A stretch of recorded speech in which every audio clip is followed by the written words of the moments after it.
to completely possess rising star Takuto all to herself.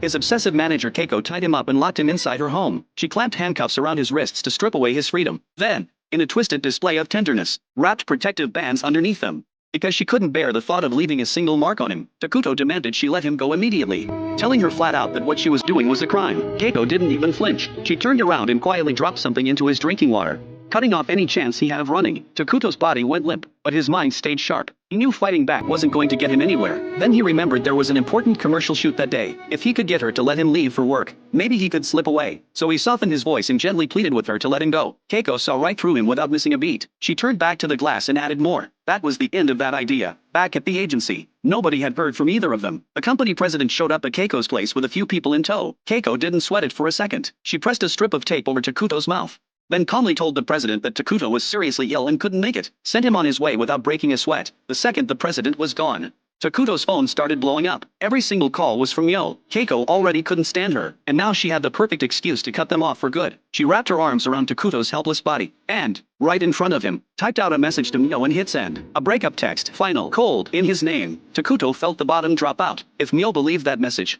he just lost his last shot at being saved. Luckily, Mio knew Takuto better than that. The tone of the message was all wrong, nothing like the way he'd ever talked to her. With a pit growing in her stomach, she called his number again and again. Then, out of nowhere, a hand landed on her shoulder from behind. She spun around on instinct. The next day, news exploded across the entertainment industry. Actress Mio had been attacked by an unknown assailant who threw sulfuric acid in her face, leaving her severely disfigured. Nobody knew the person responsible was Keiko, tucked away in her villa, savoring every second of having Takuto all to herself. Takuto watched Keiko's mood lift and decided to make one more move. He dropped the resistance and went straight for her heart. He told her that meeting her was the single best thing that had ever happened to him, that he'd grown up unwanted, passed over, invisible, and she was the one who had given him something that felt like home. He promised her, no drugs, no handcuffs needed. He would stay by her side no matter what. The words broke her open. She cried, but she knew him too well to actually believe it. She knew he wouldn't stay, and honestly, she didn't care. As long as he said he needed her, that was enough. She had already made up her mind. Takuto was hers, for the rest of his life. Takuto's heart sank to the floor, but he didn't give up. He kept playing the part, told her, almost wistfully, that he'd been craving the Hamburg steak she used to make. Nobody made it like her. Would she make some for him?